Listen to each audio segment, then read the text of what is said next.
Assalamualaikum warahmatullahi wabarakatuh. Allahu Akbar. Allahu Akbar.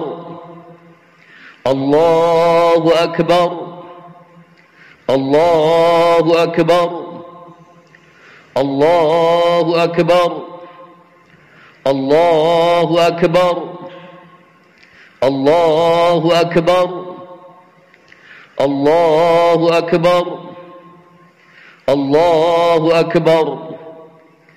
Allahu Akbar kullama halla hilalan wa abdar. Allahu Akbar kullama shama shaimun wa aftar. Wa kullama nabata wa azhar. Wa kullama awraqa audun wa athmar. Allahu Akbar. Allahu Akbar. Allahu Akbar, la ilaha illallah, wallahu akbar, walillahil hamd. Innal hamdalillah nahmaduhu wa nasta'inuhu wa nastaghfiruh wa na'udzu billahi min shururi anfusina wa min sayyiati a'malina. May yahdihillahu fala mudilla lahu wa may yudlil fala hadiya lahu. Asyhadu an la ilaha illallah wa la syarika lahu wa asyhadu anna Muhammadan 'abduhu wa rasuluhu la nabiyya ba'dahu. Allahumma salli wa sallim wa barik ala nabiyil karim nabiyina Muhammadin wa ala alihi wa sahbihi ajma'in. Amma ba'd. Allahu akbar. Allahu akbar. Allahu akbar, la ilaha illallah, wallahu akbar, walillahil hamd. Amma ba'd. Faya ayyuhan nas ittaqullaha haqqa tuqatih wa la tamutunna illa wa antum muslimun. Hadirin sidang jamaah salat Idul Fitri yang berbahagia, marilah kita senantiasa mengupayakan agar ketakwaan kita kepada Allah Subhanahu wa taala dari saat ke saat bisa kita tingkatkan.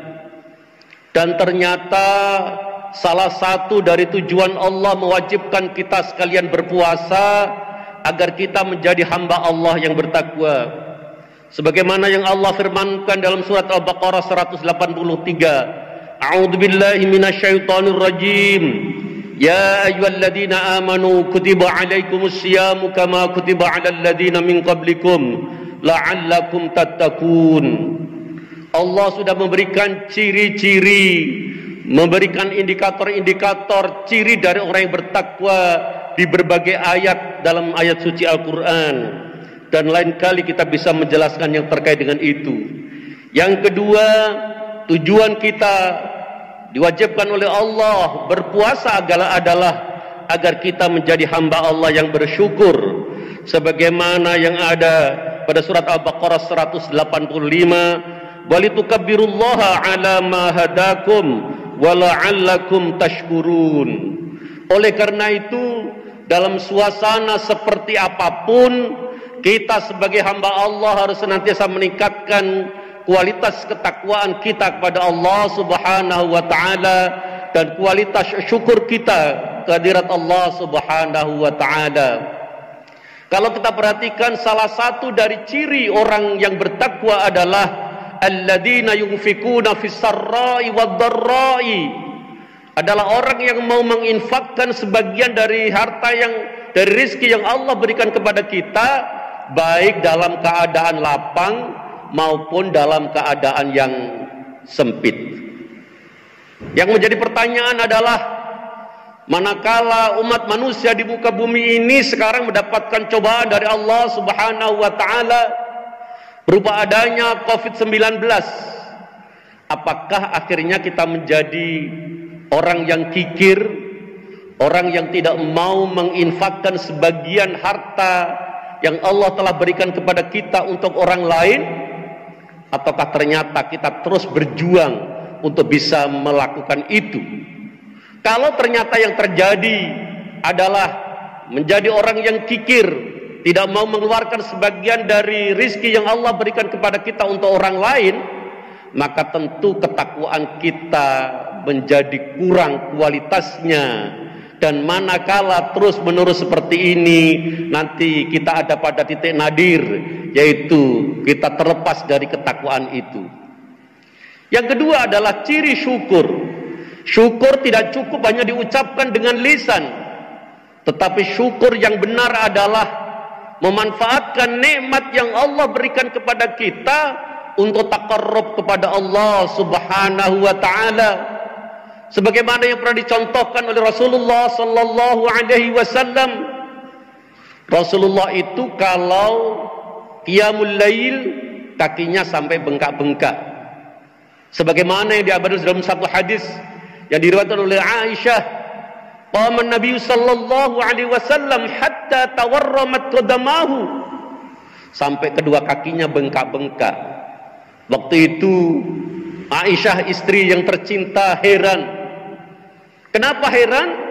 Karena sebagaimana yang Aisyah ketahui bahwa Rasulullah itu telah diampuni kesalahan-kesalahan yang telah lalu. Tetapi mengapa ketika kita qiyamul lail sampai sedemikian luar biasa lamanya? Dan apa kata Rasulullah? Afala akunu abdan syakura? Apakah saya tidak ingin menjadi hamba Allah yang banyak syukurnya? Oleh karena itu, dua sifat bertakwa dan bersyukur ini harus senantiasa kita perjuangkan untuk kita tingkatkan. Karena apa? Ini adalah ciri hasil dari puasa kita. Lah oleh karena itu, di luar Ramadan, dua karakter ini harus terus kita tingkatkan. Hadirin yang berbahagia, Rasulullah sallallahu alaihi wasallam ketika menghadapi orang-orang Muhajirin waktu itu, Rasulullah pernah mengatakan, ya ma'syarul Muhajirin, khamsun idza tulitum bihinna wa'udzu billahi an tudrikuhunna. Jadi nanti yang ke depan akan ada 5 hal, 5 peristiwa yang akan mengenai kamu sekalian, dan saya berharap, kata Rasulullah, kita tidak akan menjumpai itu. Dan pagi ini saya akan jelaskan salah satu di antaranya. Apa itu kata Rasulullah? Lam tadharil fahisha fi qaumin qattu hatta yu'linu biha illa fasha fihi muta'un wal auja' allati lam takun madat fi aslafihim ladzi madaw. Hadis yang diriwayatkan oleh Ibnu Majah ini menjelaskan bahwa manakala ada orang-orang sudah melaksanakan fahisyah, melaksanakan perbuatan keji, melaksanakan perbuatan yang dilarang agama, dia melampaui ketentuan-ketentuan Allah sama Rasulnya, dan itu dilaksanakan secara terang-terangan. Orang sekarang sudah tidak malu lagi untuk melaksanakan dosa. Orang sudah tidak mau lagi, misalkan pejabat-pejabat itu melaksanakan korupsi. Dia merasa tidak nyaman manakala tertangkap. Kita pernah melihat beberapa anggota dewan ketika OTT, dia masih memberikan salam peace. Itu artinya dia tidak malu, dia melaksanakan itu secara terang-terangan. Anak-anak muda ketika dia berbuat keji, berbuat zina, bahkan direkam dan di-share ke media sosial. Itu artinya apa? Bahwa umat manusia di muka bumi ini sekarang ketika berbuat maksiat, mereka sudah laksanakan terang-terangan itu. Apa yang akan terjadi kalau umat manusia sudah melaksanakan kemungkaran, melaksanakan kekejian dengan terang-terangan itu? Kata Rasulullah, illa fasha fihi muta'un, maka akan tersebar yang namanya ta'un, wabah, penyakit, virus di mana-mana. Di sini Rasul menggunakan kata fasha, akan tersebar. Oleh karena itu, apa yang terjadi sekarang ini, saya meyakini itu adalah merupakan dampak dari perbuatan umat manusia yang tidak mau bersyukur, tidak mau bertakwa kepada Allah Subhanahu wa ta'ala. Dan sayangnya nanti kita akan pahami bahwa ketika Allah itu memberikan musibah, apakah akan pilih-pilih bahwa musibah itu akan dikenai kepada orang-orang yang berbuat maksiat? Tidak sama sekali. Oleh karena itu, kalau ada sebagian dari umat Islam yang berpendapat bahwa musibah ini hanya akan mengenai orang-orang yang tidak sholat, maka pendapat itu adalah menyelisih apa yang sudah ditentukan oleh Allah melalui salah satu ayat yang nanti saya akan bacakan. Nah, oleh karena itu kita harus betul-betul meningkatkan kualitas ketakwaan kita kepada Allah manakala kita ingin terlepas dari musibah ini. Salah satunya dengan cara apa? Salah satu ciri orang yang bertakwa adalah wabil ashari hum yastaghfirun. Pada waktu sahur kita memperbanyak beristighfar. Berapa banyak kita harus beristighfar? Kalau kita mengikuti Rasulullah Sallallahu Alaihi Wasallam yang diabadikan dalam Sunan Bukhari, dalam Sahih Bukhari dijelaskan Rasulullah setiap malam beristighfar lebih dari 70 kali. Di Sahih Muslim dijelaskan 100 kali. Astaghfirullah, astaghfirullah, astaghfirullah. Dan ternyata kalau kita beristighfar seperti itu 100 kali, waktu yang kita habiskan hanya sekitar 2 menit. Padahal Rasulullah Sallallahu Alaihi Wasallam pernah menjelaskan apa faedah dari beristighfar itu. Satu sabda Rasulullah Sallallahu Alaihi Wasallam yang ada di Musnad Ahmad, Rasulullah bersabda, "Man aktsara minal istighfari, ja'alallahu lahu min kulli hammin farajan, wa min kulli dhiqin makhrajan, wa razaqahu min haitsu la yahtasib." Barang siapa yang memperbanyak istighfar, manakala dia tertimpa kesusahan, maka kesusahan itu akan diganti dengan kegembiraan. Kalau dia ada kesulitan hidup, akan diberi jalan keluar dan akan mendapatkan rezeki yang tidak terduga-duga. Oleh karena itu, senantiasa berperilaku bersih sebagaimana yang dicontohkan oleh Rasulullah Sallallahu Alaihi Wasallam. Rasul kita sudah mencontohkan begitu beliau itu bangun tidur, ketika berwudu yang dilakukan pertama adalah membasuh tangan. Kita memang harus kembali kepada sunnah Rasulullah Sallallahu Alaihi Wasallam untuk menjadi sehat itu. Sekarang kita baru tersadar, oh ternyata hidup bersih itu penting. Mengikuti sunnah Rasulullah Sallallahu Alaihi Wasallam itu penting. Nah, oleh karena itu dengan kembali kepada sunnah Rasulullah Sallallahu Alaihi Wasallam, insya Allah kita akan terselamatkan dari musibah ini. Hanya saja memang ketika Allah memberikan musibah, memberikan cobaan kepada kita adalah untuk mengukur apakah nanti kita di akhirat layak untuk masuk ke surganya Allah ataukah tidak. Di mana Allah sudah berfirman, am hasibtum an tadkhulul jannah walamma yatikum mathalul ladzina khalau min qablikum massaw ad-dharra wa zulzil hatta yaqula ar-rasul wal ladzina amanu mata nasrullah inna nasrallahi qarib. Allah bertanya, apakah kamu sekalian mengira bahwa kamu sekalian nanti di akhirat akan masuk surga? Kata Allah, padahal belum pernah datang, kita belum pernah mengenai satu keadaan sebagaimana umat-umat terdahulu, sebagaimana kehidupan pada masa Rasulullah Sallallahu Alaihi Wasallam. Pada waktu Rasulullah harus terjadi banyak pertempuran, mengorbankan harta dan jiwa, berani mati, dan waktu itu yang luar biasa para sahabat berebut untuk bisa melaksanakan itu. Sementara sekarang ini umat Islam tantangannya teramat sangat kecil. Pertanyaannya, apakah pantas kita masuk surga? Padahal kita belum pernah menjumpai keadaan-keadaan seperti itu. Pada waktu itu satu keadaan yang sangat sempit, sangat sulit, bahkan terjadi berbagai goncangan, peristiwa-peristiwa yang sangat menegangkan.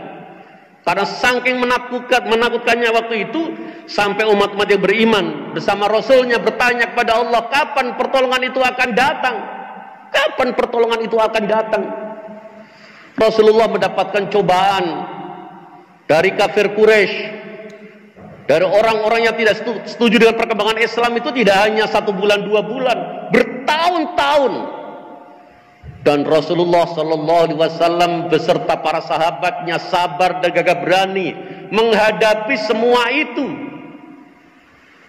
Oleh karena itu, kalau kita baru mendapatkan musibah, kalau di Indonesia konteksnya baru diawali Maret, sekarang Mei, sebulan 2 bulan,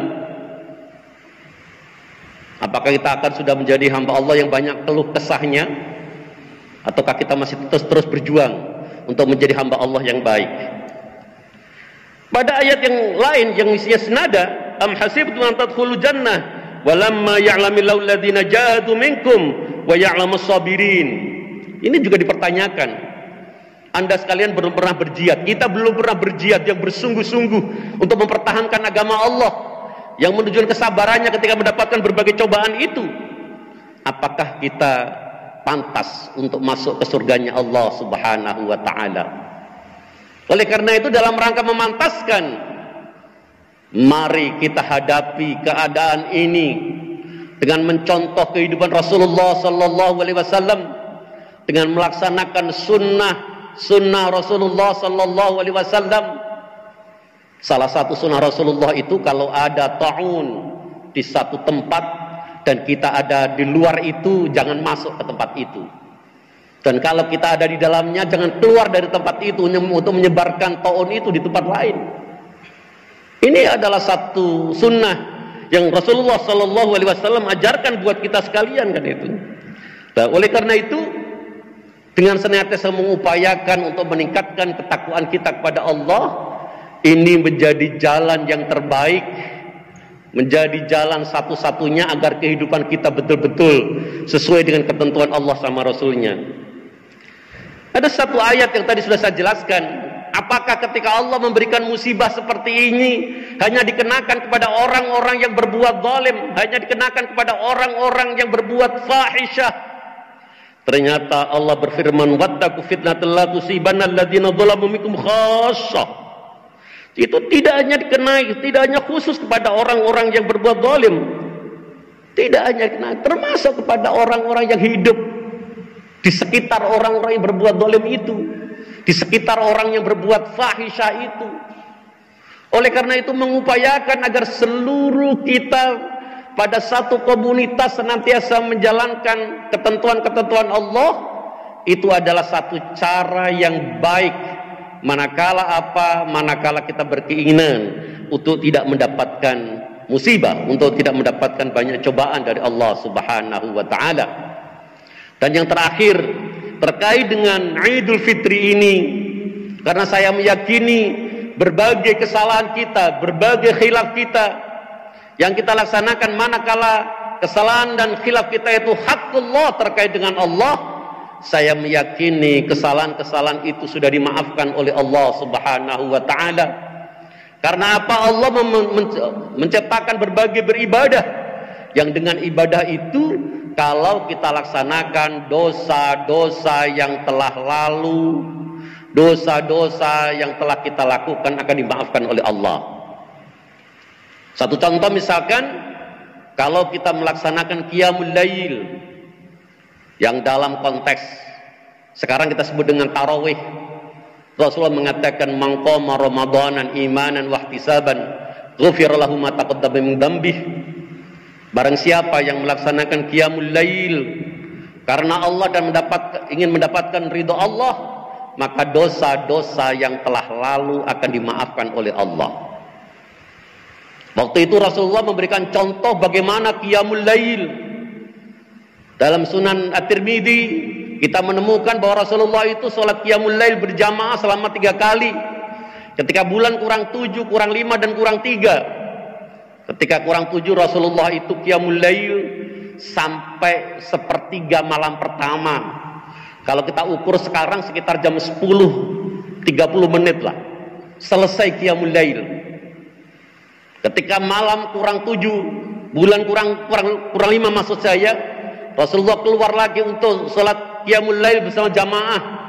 Waktu itu selesai finish fil laili pada tengah malam.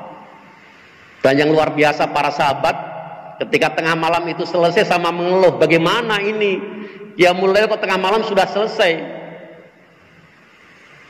Ini kalau kita laksanakan di masjid-masjid yang ada di Indonesia, bukan mengeluh kurang lama, tetapi mengeluh kelamaan. Akhirnya ketika sebagian sahabat itu mengeluh karena dianggap sedemikian cepat qiyamul lail itu, Rasul mengatakan, "Man qama ma'al imami hatta yansarifa ka qiyamil lailatin." Barang siapa yang qiyamul lail bersama imam, salat tarawih berjamaah sampai selesai, maka seperti mendapatkan pahala qiyamul lail semalam suntuk.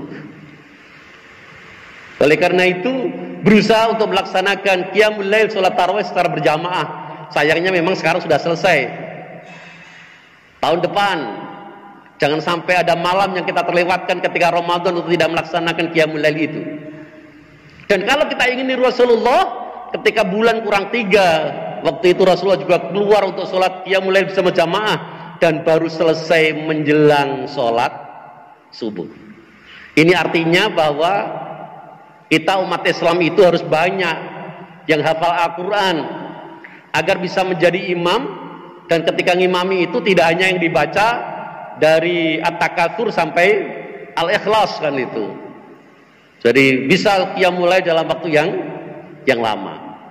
Ini adalah sunnah Rasulullah Sallallahu Alaihi Wasallam. Nah, tadi sudah saya katakan bahwa kesalahan-kesalahan kita hakullah akan dimaafkan oleh Allah. Bagaimana dengan kesalahan kita terhadap sesama? Oleh karena itu Rasulullah SAW pernah bertanya dengan para sahabat, "Atadruna ma muflis?" Wahai sahabatku, apakah anda tahu siapa gerangan orang yang bangkrut itu? Waktu itu para sahabat menjawab, "Al-muflis man la dirham wala mata." Orang yang muflis, orang yang bangkrut itu ya orang yang tidak punya uang, tidak punya harta benda. Itu para sahabat menjawab seperti itu. Tetapi ternyata Rasulullah SAW memberikan satu penjelasan. Yang namanya muflis itu adalah, "Innal muflisa min ummati ya'ti yaumal qiyamati bis salatin wa siyamin wa zakatin barangkali wa hajjin." Adalah orang yang nanti di akhirat menghadap Allah dengan membawa pahala salat, membawa pahala zakat, membawa pahala puasa, boleh jadi membawa pahala haji. Tetapi ketika di muka bumi ini orang itu qad syatama hadza wa qadhafa hadza wa akala mala hadza, tapi orang itu pernah mencaci maki orang, pernah menuduh orang, pernah memakan harta orang lain tanpa hak. Maka manakala kita melakukan itu, kita pernah mencaci maki orang, kita pernah menuduh orang, apalagi kalau pejabat dia memakan harta orang lain tanpa hak, maka nanti di akhirat dia akan menjadi orang yang bangkrut. Kenapa menjadi orang yang bangkrut? Seluruh amal kebajikannya itu akan diberikan kepada orang-orang yang dizalimi itu, dan manakala tidak cukup, maka dosa-dosa orang yang kita zalimi, dosa-dosa orang yang kita caci maki itu akan ditimpakan kepada kita sekalian.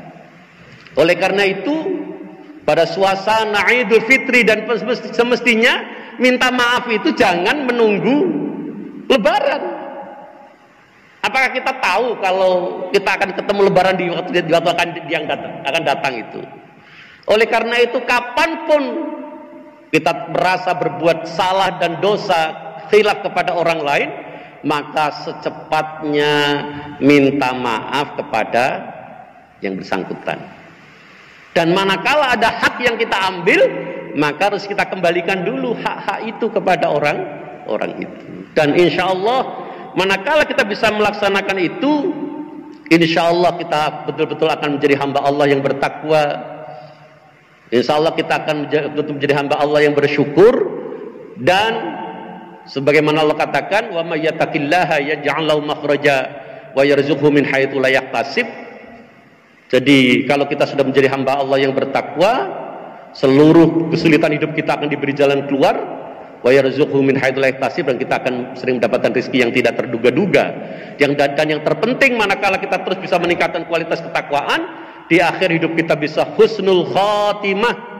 Salah satu ciri Kalau kita husnul khotimah adalah sesuatu yang keluar dari lisan kita adalah ucapan la ilaha illallah. Semoga seluruh kita yang hadir di Masjid Al-Itqan ini, anak-anak kita, keturunan kita, saudara-saudara kita, tetangga-tetangga kita, seluruhnya mendapatkan karunia dari Allah Subhanahu wa taala untuk terus bisa meningkatkan kualitas ketakwaan, dan di akhir hidup kita bisa husnul khatimah. Amin ya rabbal alamin. Innallaha wa malaikatahu yusholluna 'alan nabi ya ayyuhalladzina amanu shallu 'alaihi wa sallimu taslima. Allahumma shalli 'ala Muhammad wa 'ala ali Muhammad kama shallaita 'ala Ibrahim wa 'ala ali Ibrahim innaka Hamidum Majid. Amin ya rabbal alamin. Allahumma inna na'udzu bikalimatillahi tammati min syarri ma khalaq. Allahumma inna na'udzu bika minal barasi wal junudi wa min sayyi'il asqam. Allahumma ighfir lana dhunubana wa liwalidina warhamhum kama rabbawna shighara. ولجميع المسلمين والمسلمات والمؤمنين والمؤمنات الأحياء منهم والأموات برحمتك يا أرحم الراحمين. اللهم أرنا الحق حقا وارزقنا اتباعه وأرنا الباطل باطلا وارزقنا اجتنابه. اللهم افتح علينا أبواب الخير وأبواب البركة وأبواب النعمة وأبواب السلامة وأبواب الصحة وأبواب الجنة. ربنا ظلمنا أنفسنا وإن لم تغفر لنا وترحمنا لنكونن من الخاسرين. ربنا آتنا في الدنيا حسنة وفي الآخرة حسنة وقنا عذاب النار. وصلى الله على محمد وعلى آله وصحبه أجمعين والحمد لله رب العالمين. Terima kasih. Ada penusulan, mohon maaf. Ihdinas siratal mustaqim. Wassalamualaikum warahmatullahi wabarakatuh.